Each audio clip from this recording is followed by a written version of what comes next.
Une équipe, 650 personnes. Leur objectif, produire tous les jours des médicaments pour l'Algérie et 7 autres pays africains. Leur nom, le laboratoire pharmaceutique Mérinal.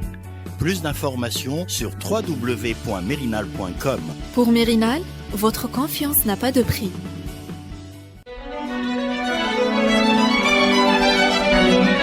Pour bien s'entendre, il faut bien s'écouter. Rendez-vous sur M, la petite radio du Grand Maghreb.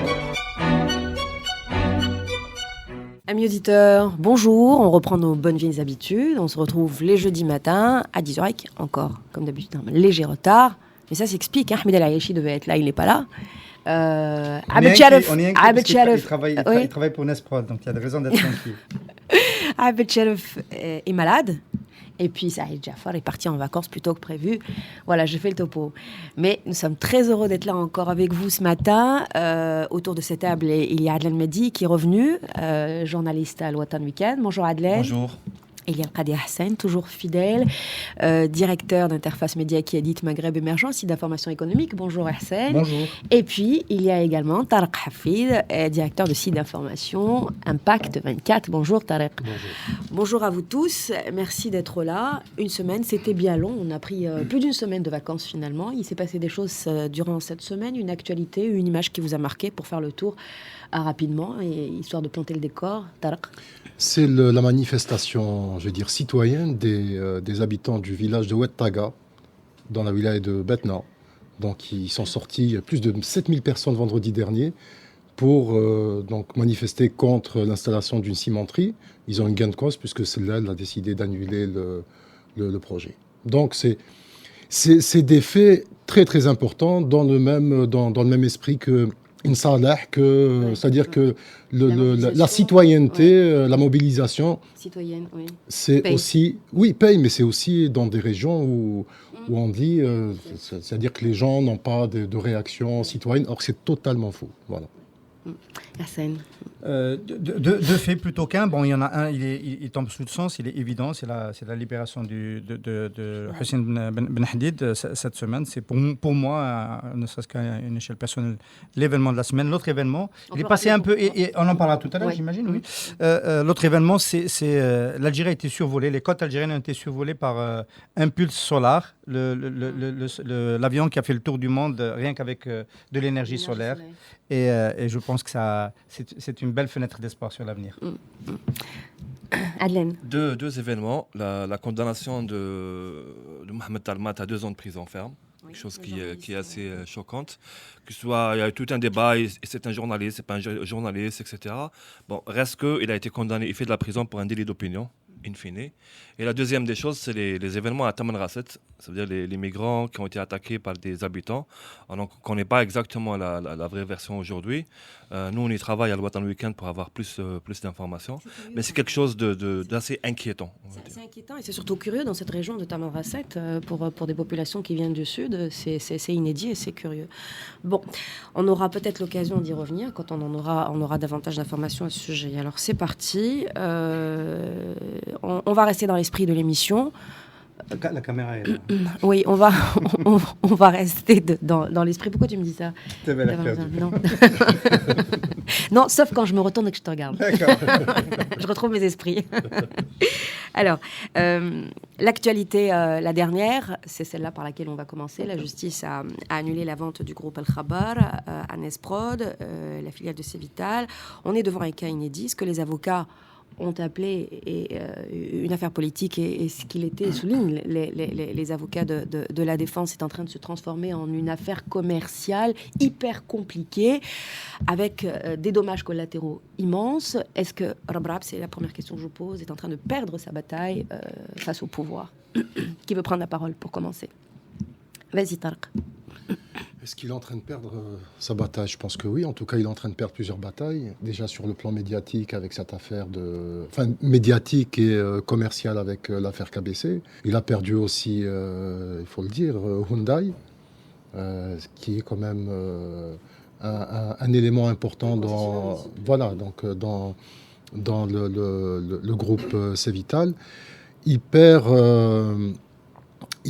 une importante bataille avec cette histoire de Khabar, parce que il est touché, je vais dire, de plein fouet quand même dans un secteur où il maîtrisait plus ou moins, avec grâce à Liberté, le journal. Donc, sur le plan médiatique, Rabrab avait quand même cette fenêtre sur la presse. Il a voulu prendre un peu plus d'envergure et là, ça a été une catastrophe.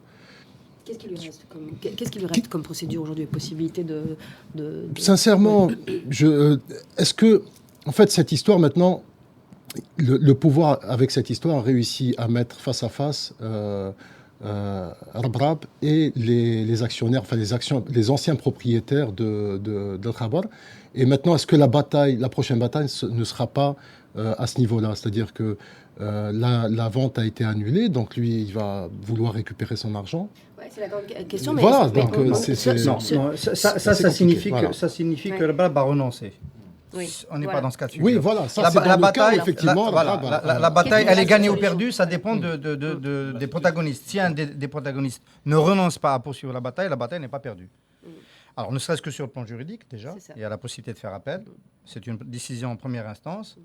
Sur le plan procédurier, s'il y a appel, ils ne sont pas obligés de l'exécuter. Donc, ils ne sont pas obligés de défaire le contrat et revenir à la situation patrimoniale, donc juridique, de propriété d'avant. Ils ne sont pas obligés. Ils peuvent refuser de le faire parce qu'il y a une procédure en justice. Bon, évidemment, comme on est dans un bras de fer asymétrique, l'administration publique peut décider de ne pas recevoir, de ne pas accepter la capacité de faire des transactions du groupe tel qu'il est dans sa forme actuelle. C'est-à-dire que le Khabar, les factures de Khabar avec un registre de commerce qui a changé dans la nouvelle est rejeté par la comptabilité, par les impôts. Ça apparaîtra à la fin de l'année. C'est-à-dire qu'on peut rejeter complètement le bilan 2016 de cette entreprise dans sa nouvelle configuration parce qu'on va considérer qu'elle n'est pas légale. Mais c'est un maquis réglementaire en fait, qui va s'inscrire dans la durée. Et je pense que le groupe Cévital va jouer la montre. Il est obligé de jouer la montre, c'est-à-dire de continuer dans la configuration actuelle. Pour la partie télévision, ça ne change pas grand-chose. On est dans une zone grise dans tous les cas. Même si, à l'époque déjà, du point de vue de la loi, KBC était déjà dans une zone grise. Donc ça ne change pas grand-chose. Donc voilà, donc moi je pense que c'est plutôt le statu quo, un maquis judiciaire qui va se déclencher avec l'appel, et une procédure et après ça va dépendre du rapport de force politique, comment il va évoluer, etc. Voilà. Mais il lui reste des opportunités pour pouvoir s'en sortir. Finalement, on ne peut pas dire aujourd'hui que Rabrab est fini avec cette affaire, que son rachat d'Al-Khabar, c'est terminé, il n'a plus qu'à oublier. Il y a des procédures, des possibilités aujourd'hui pour lui. Enfin, s'en sortir, après, ça dépend quels sont véritablement les objectifs de cette opération depuis le début. Si c'était juste une opération commerciale, comme le défend Rabrab lui-même, les tenants d'Al-Khabar, on peut lancer plusieurs pistes procédurales, etc. Si c'est une opération politique, comme c'est perçu par le régime, et c'est pour ça que le régime a eu cette réaction épidermique et violente, parce que quel que soit on va dire les motivations d'Al-Rabrab, la lecture de l'action d'acheter pour le régime, pour le clan présidentiel, et que c'est un acte de guerre. Ça veut dire, vous voulez nous faire la guerre, nous on déclenche la guerre de notre côté. Donc sur ce plan-là, je pense que l'hostilité va continuer en augmentant, et ça va être décliné sur d'autres médias qui ne sont pas nous Al-Watan. Par exemple, on les citait plusieurs fois pour dire les prochains c'est vous. Et c'est une cartographie très claire depuis le 4e mandat, l'opposition de certains médias au 4e mandat, de dire vous allez payer votre hostilité qui a été assez marquée, et de deux, que même physiquement, si le président part dans l'au-delà, il emportera avec lui les médias qui lui ont été hostiles, chose qui a été répétée et dite dans le clan présidentiel. Cette décision de justice qui vient de tomber, elle révèle une chose, c'est les limites d'un chef d'entreprise. Restons un petit peu sur le cas Rabrab. On peut s'interroger et se demander, justement, le 4e pouvoir, tu viens de le dire, on ne touche pas et tout, la politique non plus. Mais alors, comment expliquer à nos auditeurs, c'est quand même important, comment, dans le cas Rabrab, le pouvoir de l'argent s'efface, finalement, devant le pouvoir des médias. C'est un fait. Comment est-ce qu'on peut l'expliquer aujourd'hui? Rabrab, c'est une grosse fortune, c'est la 10e fortune d'Afrique. C'est un homme qui pèse plus de 3 milliards de dollars. Comment un homme comme ça ne peut-il pas avoir du pouvoir et finalement cesser peut-être d'exister dès que l'on touche aux médias? Est-ce que c'est concevable? Ça peut être une bonne nouvelle, ça. Si c'était applicable à toutes les fortunes du pays, de savoir que d'être très riche et d'être la 10e fortune d'Afrique et ne pas pouvoir faire ce qu'on veut, ça montre que l'Algérie, si on était dans une autre configuration du droit, que le droit encore voit au chapitre. Malheureusement, on sait que ce n'est pas le cas. On sait que d'autres groupes privés qui sont proches du pouvoir exercent la même influence qu'on veut éviter à Arbrab. Et donc, c'est encore une fois un problème. Alors moi, je ne suis pas d'accord avec la lecture que fait Adlen. Enfin, je l'amende. Moi, je ne pense pas que le rachat de Al-Khabar par Arbrab a été perçu comme un acte de guerre. Je pense qu'on était déjà dans un conflit ouvert et que tous les actes de gestion que le groupe Cévital allait faire en Algérie allaient être gênés, bloqués, perturbés, etc. Voilà. Et celui-là, il a été plus parce que ça s'est passé dans le domaine des médias. Mais en plus, ça ne changeait pas le périmètre de l'hostilité. C'est-à-dire que le Khabar était déjà comptabilisé comme un média hostile au 4e mandat et au groupe présidentiel, au clan présidentiel. Si Arbrab était parti acheter le quotidien d'Oran, qui est le numéro 1 à l'ouest, et qui est relativement neutre. Oui, on aurait pu dire qu'il essaye d'élargir sa sphère d'influence. Mais avec le Khabar, ça se passait au sein du même camp. C'est une redistribution des cartes au sein du même camp. Donc je ne pense pas que ça a été vraiment perçu comme cela. Il y avait déjà une guerre de position, l'affaire Brandt-Steiff, etc., et d'autres affaires.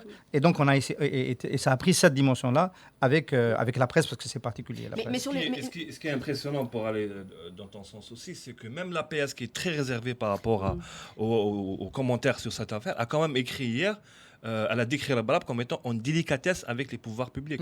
Même l'APS elle-même reconnaît cette ligne d'hostilité qui était tue hypocritement dans le discours officiel. Ok, mais sur le pouvoir, mais sur son pouvoir aujourd'hui et sur les limites du partenariat finalement en Algérie, les limites du patron d'entreprise et la possibilité d'investir, les limites de l'investissement finalement en Algérie.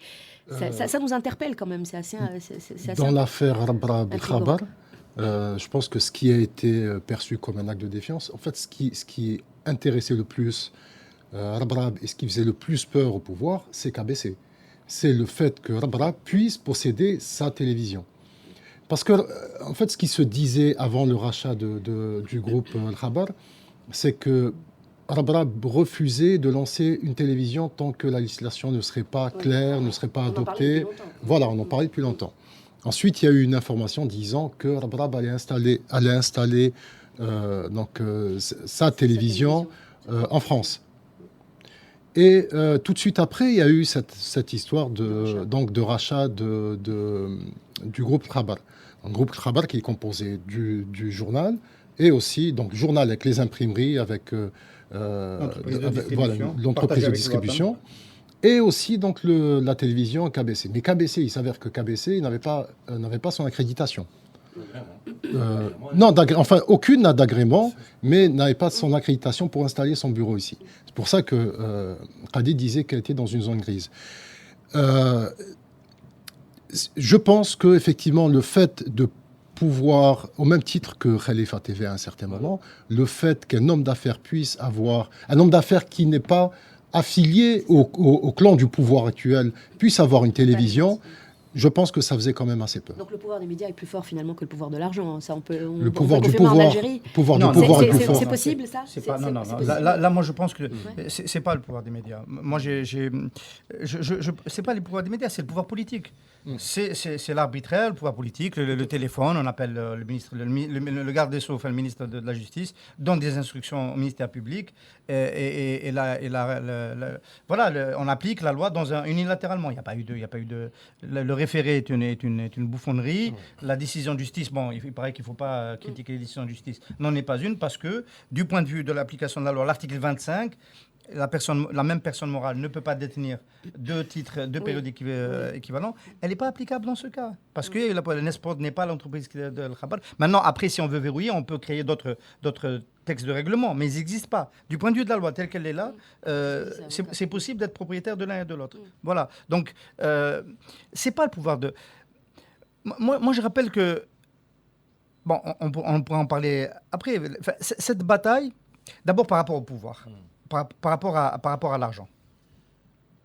Dans un pays normal, On ne peut pas se payer une bataille de la sorte. On ne peut pas attaquer la première fortune du pays et engager une bataille comme ça, aussi durable. Ça n'existe pas. J'essaie de trouver un équivalent ailleurs. Voilà, un équivalent ailleurs. Ça déstabilise les pays. Oui. Pourquoi c'est possible en Algérie? Parce qu'il y a la rente. C'est possible parce qu'il y a la rente. C'est possible parce qu'avec la rente, on peut se permettre de mettre au banc de le premier créateur la première assiette fiscale. La première assiette fiscale du Trésor public. Le groupe Cévital étant le premier contributeur de... Voilà, c'est un non-sens. Au moment où on doit améliorer les revenus fiscaux hors hydrocarbures, on engage une bataille avec le premier investisseur. Voilà, c'est possible grâce à la rente. Mais ça arrive à contre-temps. C'est une bataille que le pouvoir aurait pu mener quand le pétrole était à 145 dinars, à 145 $. Ils auraient pu, à ce moment-là, ils décident stratégiquement de ratatiner le groupe Cévital, parce que Bouteflika n'a jamais aimé Rabrab. Il aurait pu le faire, il avait les moyens. Il ne pouvait pas le faire à l'époque parce qu'il y avait tout fait, parce qu'il y avait encore les amis politiques. Il y avait les amis politiques de Rabrab. Les amis politiques de Rabrab sont tombés, entre-temps, doucement, les uns après les autres. Et aujourd'hui, on considère que cette proie qu'on voulait redimensionner, aujourd'hui, oui, on peut le faire parce qu'on n'a plus les freins. Mais ça arrive à contre-temps. On n'a pas les moyens, on est dans une conjoncture où on peut se le permettre. C'est un fait, Ihsan, mais rétorquer, lorsqu'un patron rétorque, un patron qui pèse lourd, ça a du sens. Et là, on ne le trouve pas, le sens. On s'interroge sur la capacité d'un gros patron, d'une grosse fortune, à pouvoir expliquer finalement une erreur de procédure bête.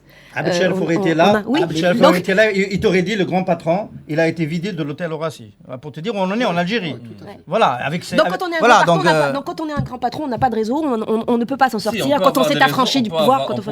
Il a dit, on peut avoir ses protecteurs, on peut avoir son réseau. Après, il y a l'une des démarcations qui est de plus en plus pertinente aujourd'hui, c'est l'allégeance. Où on est à l'intérieur du cercle d'allégeance, ou on est à l'extérieur. Et selon moi, je vais mettre mon argent là où mes intérêts sont. Si mes intérêts aujourd'hui sont d'être avec Saïd et Abdelaziz, je suis avec Saïd et Abdelaziz. C'est aussi simple que ça. Ouais. Et d'envoyer des cartes postales, des cartes de félicitations à Saadani, etc., qui lui a disparu de guillemets. Donc on n'a pas le baromètre de ceux à qui on va couper la tête en septembre. C'est dit entre parenthèses. Et quand on est dans cette proportion-là, on est très prudent. Moi, je donne juste l'exemple d'hommes d'affaires d'une région lointaine d'Alger. Et j'ai rencontré quelqu'un qui pèse aussi au niveau financier, qui me disait « Je suis tranquille, je fais mes affaires parce que je suis loin d'Alger. On ne m'entend pas, je ne parle jamais dans les journaux, je fais mes affaires tranquillement. Les impôts ne me cherchent pas parce qu'ils ne savent même pas quelle est ma préférence de couleur de cravate. Ils ne savent pas. Et c'est de l'autocensure très violente parce qu'il m'a dit, nous, comme chef d'entreprise, on a des choses à dire sur le pays. Il me dit, mais on s'autocensure parce qu'on sait qu'on n'est pas dans un pays normal. Les allégeances, même en France, il y a des allégeances des grands groupes vis-à-vis des politiques. Mais c'est souple, il y a des mécanismes, il y a du lobbying, il y a une certaine corruption qui est huilée. Chez nous, c'est vraiment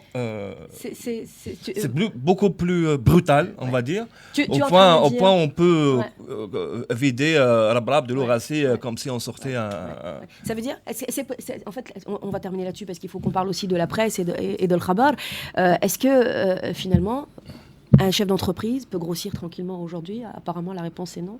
Il ne peut pas parce que le chef d'entreprise est obligé toujours d'être dans les zones grises, comme le rappelle. On ne peut pas ne pas être dans les zones grises. On est tout le temps, même nous en tant que citoyens, on est toujours dans cette zone grise et qui quelque part nous facilite la vie, mais en même temps nous fait rentrer dans une certaine compromission et quand le pouvoir frappe. Bien sûr que des chefs d'entreprise peuvent grandir à condition qu'ils fassent allégeance au clan dominant. Il ne faut pas se tromper dans le clan dominant parce que pendant longtemps, on ne savait pas lequel c'était, pendant longtemps, peut-être pendant un mandat et demi. Après, on a bien compris que Saïd tenait la baraque avec ses amis et au compte de Abdelaziz Bouteflika. Mais ça ne suffit pas. Je prends l'exemple du groupe Amour Ben Amour. Tu citais les gens qui sont à l'intérieur du pays, qui sont loin du pouvoir et qui peuvent grandir un peu dans la discrétion. Il a opté pour la centralité. Il s'est rapproché du FCE, vice-président du FCE, président de la CACI maintenant, etc. Il est devenu très gros. Il a tenté de rentrer dans le premier cercle pour faire partie des gagnants en étant dans le tout premier cercle. Des fois, ça ne suffit pas parce que non seulement il faut choisir le bon clan, mais il faut être des premiers.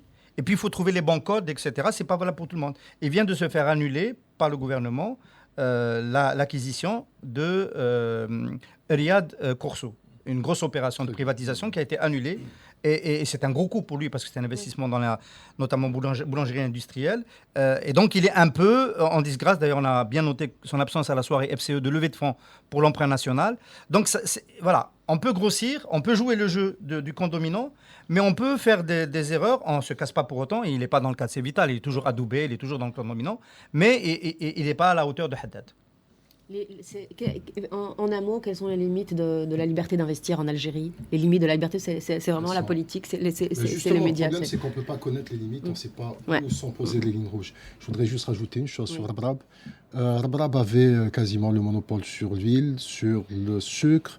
Petit à petit, le pouvoir a fait en sorte qu'il y ait d'autres intervenants, d'autres investisseurs. Rabrab a essayé d'investir au Soudan. Il y a des informations qui disent que Alger a demandé à Khartoum d'arrêter toute relation avec Rabrab. C'est pour ça qu'Rabrab ensuite est parti au Brésil. Voilà. Donc, même à l'international, on fait en sorte de poser des obstacles à Rabrab. Voilà. Bon, tout ça n'est pas très réjouissant. Revenir à la case départ pour le Khabar avec 4 milliards de dinars à rembourser, 18 associés actionnaires dont les relations, il faut le dire, se sont beaucoup détériorées. On espère que la guerre qui est enclenchée est bien celle de sauver El Khabar et la survie du journal. Comment le groupe peut s'en sortir aujourd'hui? Peut-il s'en sortir? Moi, je ne connais pas très bien le détail du management intérieur de Khabar, mais je pense que sur une très grande partie, ça va dépendre, malgré l'hostilité extérieure, du management interne d'Al-Khabar. Ça veut dire qu'il faut qu'aujourd'hui, il y ait un véritable management de crise pour sortir de cette crise. Maintenant, qu'est-ce qu'ils vont faire avec Al-Khabar, le remboursement et tout, ça, c'est des choses qu'on peut on va dire, imaginer, créer des pistes. Mais un journal qui est déjà en crise, ou même, on a entendu au début le syndicat qui parlait, maintenant le syndicat ne parle plus. Il y a une certaine, avec tout ce qu'ils ont subi de la part du pouvoir, il y a un certain désarroi aussi des gens qui travaillent à l'intérieur. C'est un grand groupe, étendu dans tout le pays, avec d'autres intérêts, etc. Des professionnels. Voilà, donc ça va dépendre plutôt d'une certaine fermeté managériale à l'intérieur du journal. Il faudrait vraiment que la barre soit tenue assez fermement, parce que là-haut, là va être encore plus tumultueuse. Voilà. En fait, le problème, à mon avis, ça reste KBC, parce que KBC, c'est un véritable boulet au sein du groupe. C'est ça, c'est-à-dire qu'une télévision, ça coûte très cher, ça exige énormément de moyens financiers, et c'est sûrement pour ça aussi que le groupe a été affaibli et que les propriétaires ont décidé de vendre. C'est devenu ingérable. Et ça l'est encore plus, et ça risque de l'être encore plus en l'absence de revenus publicitaires. Donc ça, le groupe, je pense, est dans une situation assez compliquée. Tu penses, Hersen, qu'on peut revenir dans le cas de Khabar à la situation initiale? Non. Un journal qui existe depuis 26 ans, qui n'était pas déficitaire. Il n'était pas encore en 2015, les comptes sont positifs. Il n'y aura pas de retour en arrière en termes, à mon avis, il y aura une stratégie du temps, essayer de gagner du temps, et je pense que c'est tout à fait possible sur le plan de la procédure. Mais moi, je voulais dire un mot sur les dégâts collatéraux que le pouvoir ne mesure pas dans ce type de bataille. On a parlé de Rabrab. Dans le cas de la presse, le pouvoir n'est pas en train de casser le Khabar, il est en train de casser le modèle économique de la presse en général. Ils ne se rendent pas compte. C'est-à-dire qu'en fait, aujourd'hui, les feux sont braqués sur le groupe Al-Khabar, mais le groupe Shorour a de très grandes difficultés financières. Parce que le modèle papier sur lequel il repose pour l'édition journal, il est devenu déficitaire. La télévision, elle n'est pas consolidée puisqu'elle est toujours offshore, donc on ne peut pas investir solidement sur un modèle qui n'est pas encore consolidé juridiquement. Oui. C'est le cas de Nahar. Nahar, qui est celui qui agglutine le plus de publicité, n'est pas consolidé. Et donc, on n'a pas en Algérie de locomotive de l'industrie des médias. L'industrie des médias qui est une des fers, des fers de bataille de la nouvelle économie des services à laquelle appelle Sellal dans son nouveau modèle économique. Oui. Donc voilà, on préconise quelque chose d'un côté et puis on fait la guerre. C'est un peu comme pour le tourisme, le visa algérien est le plus difficile à obtenir dans le monde et l'un des plus chers. Et on fait du tourisme un des objectifs. Ça ne peut pas marcher. Et donc, Le Khabar, oui, le Khabar, on va regarder, ça va être difficile, mais je pense que les choses ne vont pas bouger en termes de retour en arrière. Mais il y a un problème pour toute l'industrie médiatique. Le Watan étant l'autre exemple, avec cette difficulté à déménager, à habiter ces nouveaux locaux et à croître.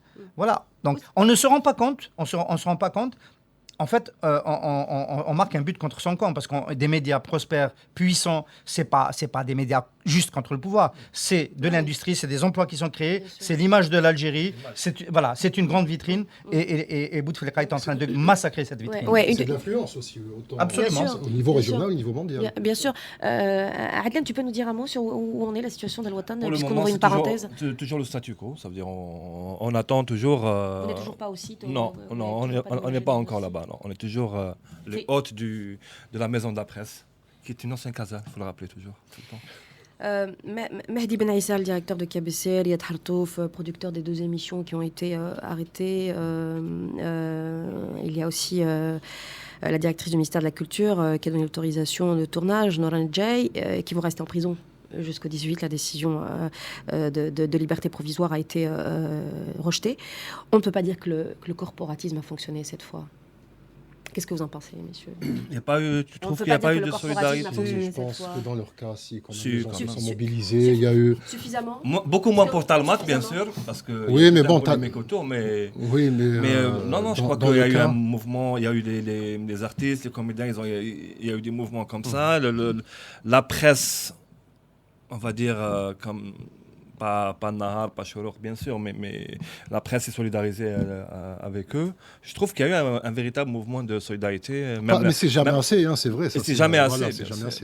Ça n'a pas eu d'impact, ça c'est certain. On peut accepter de disparaître quand on a des dettes, mais on ne peut pas accepter de disparaître parce qu'on défend des idées, parce que la liberté d'expression est menacée. La réponse de la presse est-elle forte par rapport à ce que l'on est en train de vivre aujourd'hui? Moi, je vais te dire mon sentiment personnel, parce que Mehdi Ben Aïssa étant un ami, c'est quelqu'un que je connais depuis fort longtemps. Au début, c'est vrai qu'il y avait un sentiment de sidération. Ça veut dire qu'on ne pouvait pas qu'ils allaient aller jusque-là. Mais on oublie trop le braquage de Ben Hadid dans l'autoroute. Parce que ça, c'est une marque. Là, on ne parle pas de justice, de police, de procédure. Là, on est à hockey choral, on est dans le western, on est dans « je te montre quelle est l'épaisseur de mon biceps ». C'est exactement ça. Et cette manière brutale de tenter d'appliquer la justice, c'est pas important la procédure. Le plus important, c'est comment ça se fait. C'est de montrer qu'il n'y a pas de ligne rouge. Si je veux briser quelqu'un, le mettre en prison, je t'envoie un message, je mets la personne en prison. Si je veux te braquer en pleine autoroute et t'arrêter comme un malfrat alors que tu es général à la retraite, je peux te montrer que je peux le faire. Et ce n'est pas un message pour Mehdi Ben Aïssa ou Ben Hadid ou KBC. C'est un message pour nous tous. Pour dire, voilà les lignes rouges, et que celui qui dépasse la ligne rouge, on peut lui casser les os. C'est ça le message direct. Après 2014, j'ai écrit un édito, les gens m'ont dit, tu exagères, ça s'appelait le Qazoul. Et je me disais que de moins en moins il y aura d'argent, de plus en plus la matraque va être utilisée. Et c'est exactement ce qui se passe avec ces exemples-là. C'est pour ça qu'au début, même moi j'ai eu une sorte de sidération en me disant ils n'ont pas osé faire ça. Eh ben, ils ont osé faire ça, ils refusent de liberté provisoire. Avec Ben Hadid, on est arrivé à une limite incroyable, c'est-à-dire il a fallu qu'on parle de mort et de concert, etc. pour qu'il soit relâché. On va en parler. Liberté provisoire.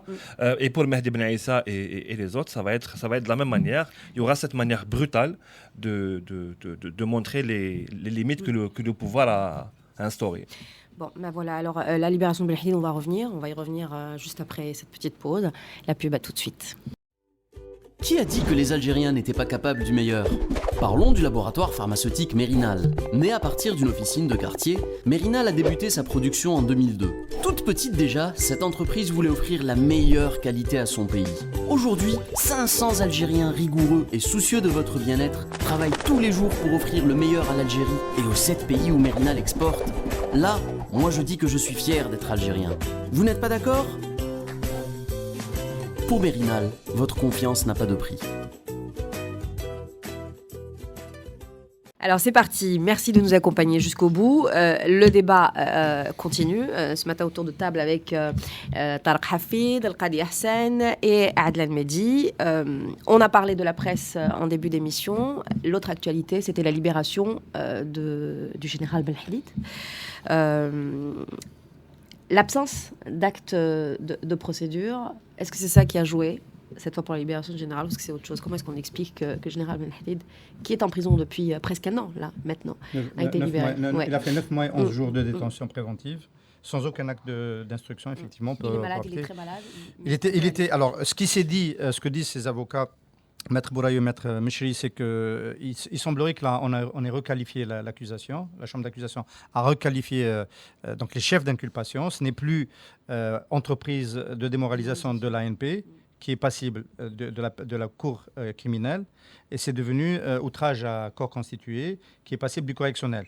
Et quand on passe au correctionnel, la procédure de liberté provisoire ou conditionnelle est plus facile. C'est ce qui aurait permis, sur le plan procédurier, au juge d'instruction de décider de cette libération. Mais la vraie raison, c'est que M. Ben Hadid est malade. Ses avocats ont dit d'ailleurs la nature de sa maladie. Il souffre d'un cancer et il suit des séances de radiothérapie. Et donc, on a été plus ou moins obligé, sur un plan humanitaire, de le laisser suivre ces séances auprès de sa famille. Et donc, la libération est intervenue pour ces raisons-là. Qu'est-ce que vous en pensez ? Sincèrement, je ne sais pas quoi trop penser de cette histoire, puisque ce qu'on lui reproche, c'est assez trouble. La procédure, il n'y a que c'est plein de failles. C'est un homme malade. Après, est-ce que dans un cercle peut-être auquel on n'a pas accès, les anciens officiers supérieurs de sa génération ont peut-être essayé d'intervenir. Enfin, il y a des choses quand même assez étranges à propos. Et la mobilisation contre... On la voit pas beaucoup. Moi, je crois pas à la mobilisation. Il y a eu un texte dans un texte de l'Huffington Post, un blog qui parlait justement de l'absence de mobilisation, surtout des pères des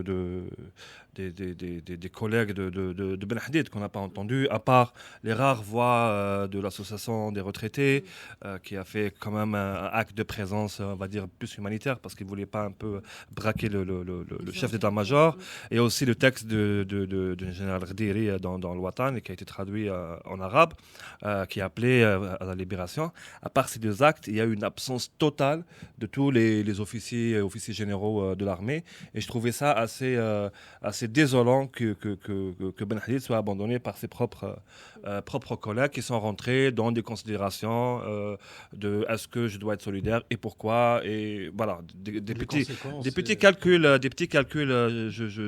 je peux le dire, moi j'étais assez proche de ce dossier, des petits calculs mesquins.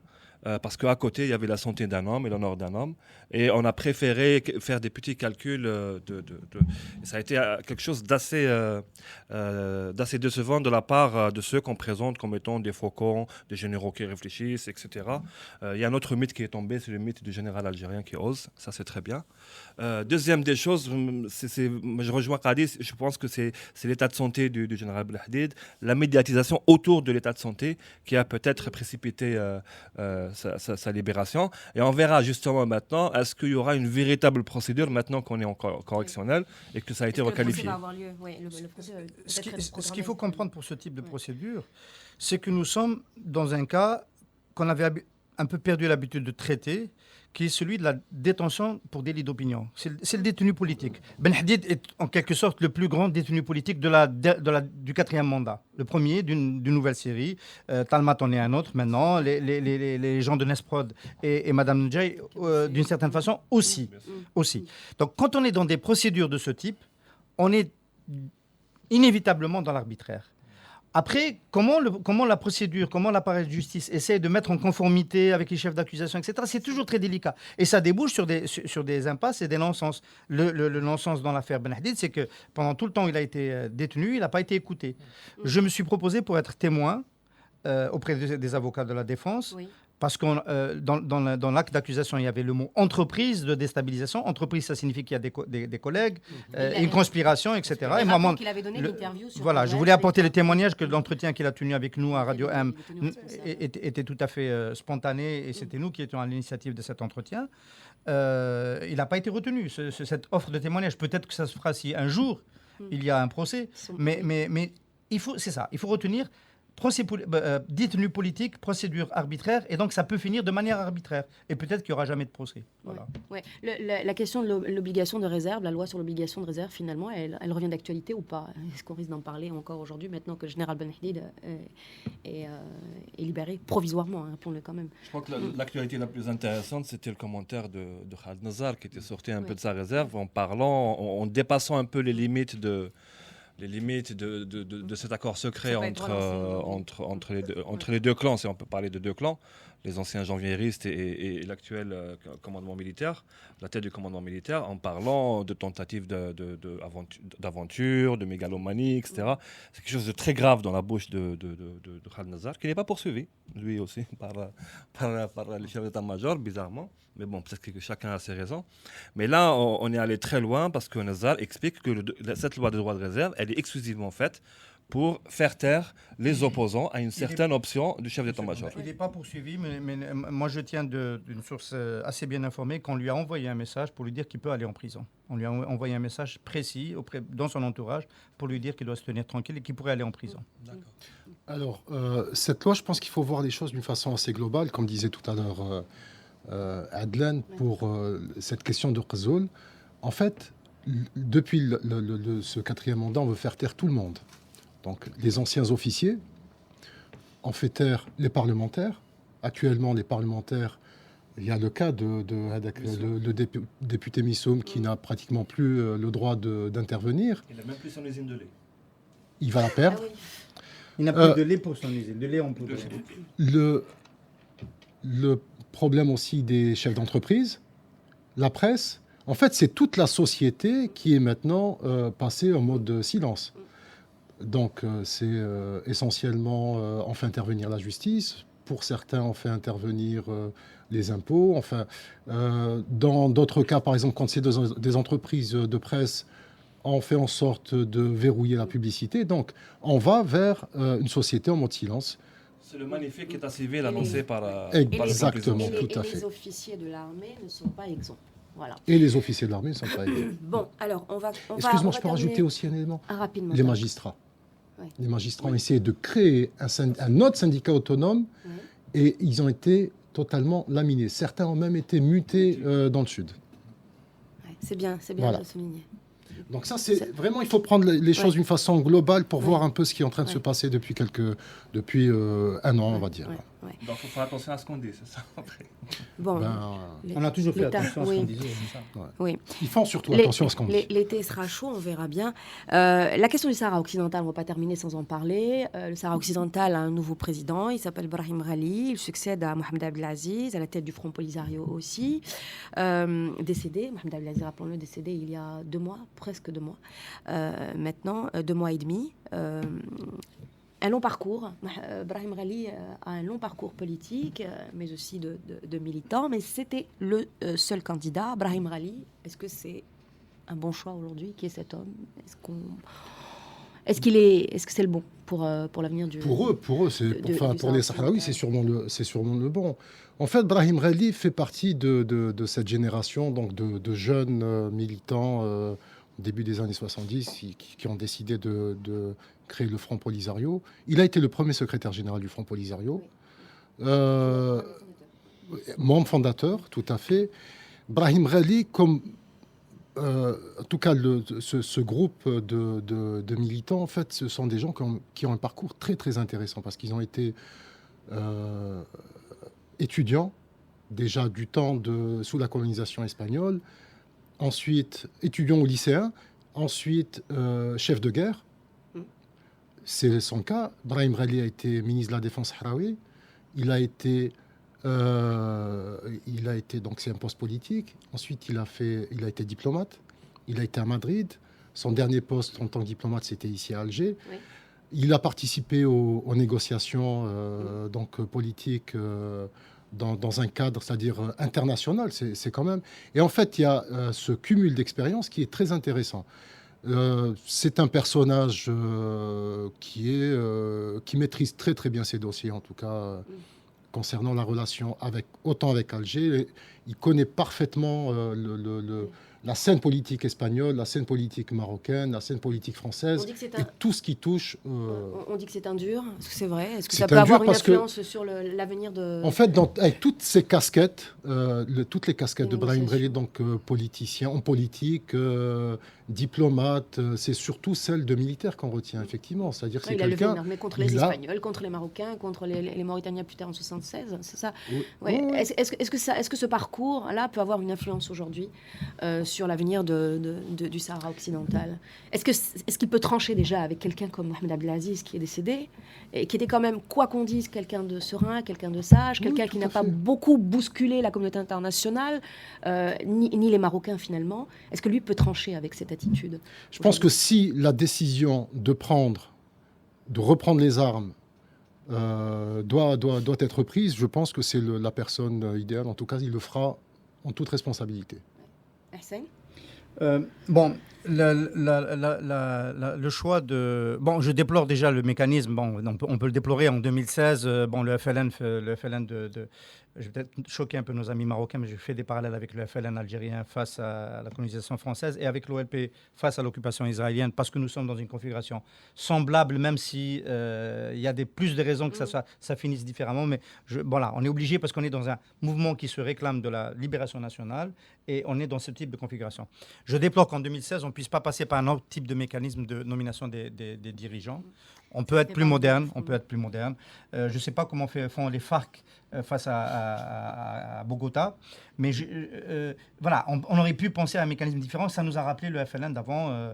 Voilà, le FLN désigne... C'est pas plus compliqué. Quand on est dans la guerre, oui. C'est pas plus compliqué pour le Sahara occidental. C'est plus compliqué, mais je veux dire, on peut déplorer le fait qu'il n'y ait pas eu un débat contradictoire public, parce que le débat contradictoire existe. Les Marocains disent... Ils sont évidemment pas contents. Ils disent c'est un cacique. Voilà, il lui sort des casseroles sur sa relation avec Madrid et le fait qu'il ait quitté l'ambassade avec une affaire de mœurs, paraît-il, au-dessus de la tête. Et l'homme d'Alger, évidemment, c'est l'étiquette qu'on va lui coller systématiquement. Ouais. Bon. Le FLN, d'une certaine façon, a pu, dans sa négociation avec la France, être d'une certaine façon plus intelligent. Qui on a eu comme président du GPRA?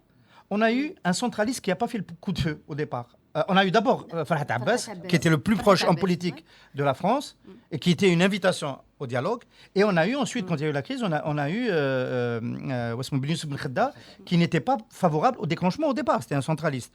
Donc, tactiquement, peut-être que le Polisario aurait pu puiser dans ses ressources politiques, dans son encadrement, pour trouver peut-être un homme d'ouverture comme premier responsable, quitte à ce que ceux qui sont radicaux, ceux qui sont sur la ligne classique, historique, etc., continuent à tenir le parti, continuent à tenir le front.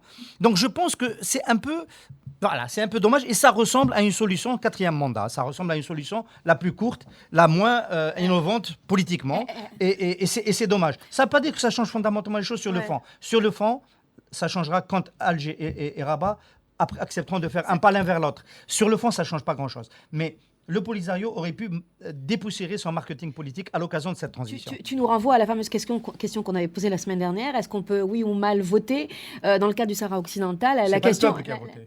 Justement, dans le cas du Sahara occidental, cette décision peut se justifier et de prendre une décision dans un congrès par le front, ça peut peut-être se justifier. C'est sujet à débat. Alors je pense qu'il est...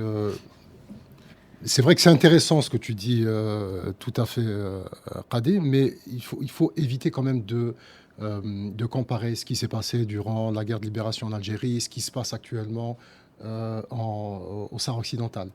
Ce que je veux dire, c'est qu'il y a une proximité entre Alger et les responsables du Front Polisario, mais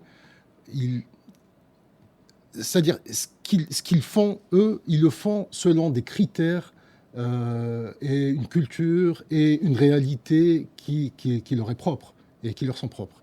Ça n'a absolument rien à voir. On ne peut pas comparer le Front Polisario avec le FLN historique.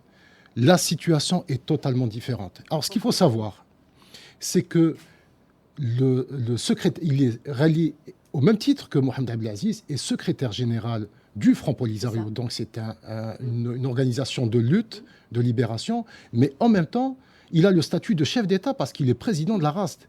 Et le comportement et les décisions prises par un chef d'une organisation de libération et celles d'un chef d'État sont souvent contradictoires. Donc c'est quand même assez compliqué. Il aurait été peut-être beaucoup plus aisé dans ce cadre-là, de nommer un secrétaire général d'une organisation, donc du Front Polisario, et un chef de l'État. Un qui pourrait aller effectivement menacer à travers la reprise des armes, et un autre qui serait plus habilité à aller négocier, à avoir une stature internationale. Là, non, ils ont décidé de rester dans la même configuration. Donc c'est quand même assez compliqué à gérer. Voilà. On peut dire un mot sur parce qu'on parle j'ai parlé de débat contradictoire, ça laisse supposer qu'il peut y avoir une autre voie. C'est ça. Alors, il y a forcément une autre voie, elle est générationnelle. Elle est générationnelle, ce sont les jeunes qui ont grandi dans les camps, qui ont peut-être... aujourd'hui, Abd Shelf avait dit la dernière fois, la voie de la lutte armée, aujourd'hui, au niveau international, elle est fermée, et elle est d'autant plus fermée qu'avec... Bon, l'Algérie n'en veut pas. Bien, même si, dans le Polisario, il peut y avoir des voix qui veulent recourir, et c'est quelque chose qui n'est pas totalement à exclure dans l'avenir si on n'arrive pas à trouver une solution. On ne peut pas l'exclure. Il ne faut pas le souhaiter, mais on ne peut pas l'exclure. L'autre possibilité, c'est une autre manière de faire de la politique. C'est une plus grosse connexion avec l'intérieur, parce que ce qui a rénové l'OLP, j'ai dit que j'allais faire aussi un parallèle avec l'OLP, c'est l'intifada de l'intérieur. Il y a, de ce point de vue-là, une possibilité de faire un parallèle, parce qu'il y a eu une intifada de l'intérieur depuis 4-5 ans. Il y a de nouvelles directions qui émergent, qui ont une autre manière. La question humanitaire, les droits de l'homme, poser le problème sous cet angle-là. Oui. Poser le problème sous l'angle du boycott des produits marocains qui sont générés à partir du Polisario, etc., un peu comme le BDS palestinien, etc. Ce sont des voies de lutte pacifique qui permettent de créer un rapport de force et de revenir à la table de discussion, parce que évidemment il faut discuter avec le Maroc pour essayer de trouver une solution. Ces voies-là ne sont pas le corpus habituel des caciques du Polisario. Ils n'ont pas les codes de ce type de lutte. Donc il y a, sur le plan générationnel, il y a un problème. Bon, il n'y a pas, et là je quand même, à la décharge de la direction historique, il n'y a pas le problème Mahmoud Abbas. Il n'y a pas le problème de la corruption. Bon, il doit y avoir des petites affaires, mais on n'est pas à l'échelle de ce qui se passe à Ramallah, qui discrédite complètement. Maintenant, il faut quand même noter que le Polisario peut ne pas garder la main sur ce mouvement. Il peut y avoir une aile islamiste qui peut émerger. C'est ce qui est arrivé en Palestine. Il y a Hamas qui a émergé au bout. Quand l'impasse dure longtemps, la direction qui n'a pas réussi à apporter la solution change et les gens se mobilisent derrière d'autres directions. Voilà. Ça, c'est une possibilité. C'est une possibilité. Mais jusqu'à présent, on a toujours dit que vraiment le Sahara occidental faisait l'exception par rapport à cette question islamiste. Oui, bien sûr, tout à fait. Voilà. Quand on voit, par exemple, les accusations du Maroc, le Front Polisario est une organisation terroriste, comment expliquer alors que le Maroc, en même temps, va à Manhasset aux États-Unis pour négocier, pour discuter avec le Front Polisario. C'est absolument. Cette attitude. Mais oui, mais c'est absolument n'importe quoi. La situation, en tout cas, le premier défi de Rally, c'est le retour du personnel politique de la MINURSO, donc dans quelques semaines. Ça va être le premier. Oui, ça c'est un fait. C'est-à-dire qu'il doit gérer déjà cette première crise. Voilà. S'il n'y a pas de retour, c'est-à-dire, bien sûr, c'est un statu quo qui est imposé par le Maroc, puisque c'est Rabat qui a décidé de renvoyer ce personnel politique.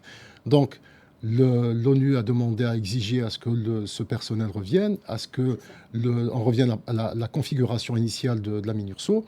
Si ça ne se fait pas, là, on va peut-être vers une crise, peut-être vers une démonstration de force du Front Polisario. On verra bien qui du politique ou du grand diplomate, parce qu'apparemment c'est aussi un bon diplomate, un grand diplomate, ou du militaire qui va prendre le dessus. Mais ce n'est pas une initiative du Polisario qui va changer la donne, c'est une initiative de l'Algérie, à la situation du Maroc, la réouverture des frontières, le retour à une relation économique normale avec le Maroc, avec les flux de population entre les deux pays, revenir au contexte 88-94 pour pouvoir reprendre cette discussion dans des conditions de sérénité.